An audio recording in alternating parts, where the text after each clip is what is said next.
I want to say thank you to all the participants, to the panelists. We heard a great, educating, and very inspiring words, as well as also the extreme suffering of Afghan women. Testament to the situation today in our country. We know what's going on. This is extreme suffering of human dignity, and this must never have been allowed. Unfortunately, we are where we are. But one thing is also clear, that Taliban may have taken Afghanistan, but they have never taken the spirit of Afghan women. The Afghan women's spirits are indomitable. The free spirits of Afghans will prevail, and we will make sure of it. The Taliban did not hear the voices of our civilians, of our women. Unfortunately, soon they will have to hear the voice of the Afghan man's guns. We know the problem. It's very clear. Our country is occupied by a fanatical religious group, and we have to free it, whatever it takes, however long it takes. We are ready to sacrifice anything and everything to regain our freedom. And for this, we will make sure.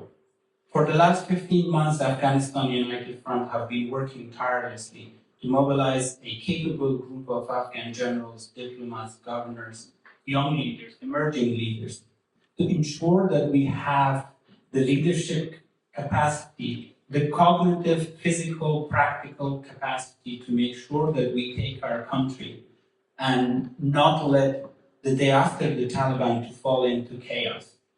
We have developed a strategy that works, and I'm very happy to hear from my strategy advisor, Dr. David Kalkilan. Not only he helped evacuate Afghans, but he is also helping to draft and craft a strategy that will help us free our country. So to David, I'm grateful.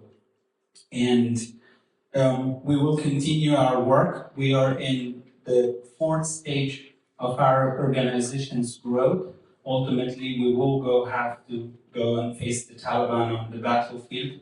Our plans are being developed on how best we can protect civilians and guard the lives of those who are at risk.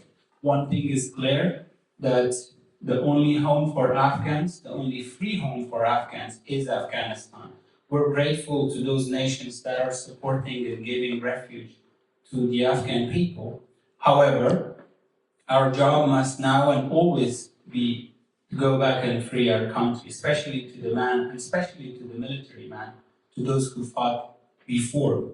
We're grateful for all the support we have been provided. The last 20 years have grown Afghanistan into a recognized model state in our region.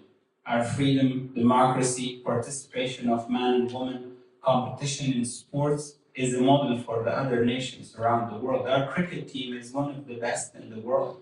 This is the greatest historical achievement our nation had. Our women's sports team, the football team, the other martial arts and other Afghan young men and women has shown that Afghans are equally capable like any other nation given the opportunity. We're looking forward to working with the international community to mobilize resources and gain political support for our country. But we're not asking foreign soldiers to come and fight for us. This we will do ourselves. We have the manpower, we have the strategy, we have the leadership.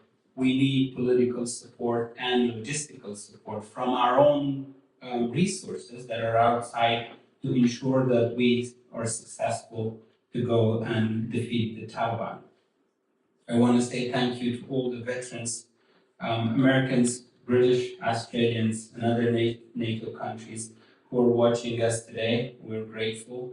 And to women of Afghanistan, I'm proud of you. And I draw a lot of inspiration from what you do. And I'm sure a lot of other men are inspired equally as well. Men have big egos. They may never tell you, but we are proud of you. And God bless you all. Thank you.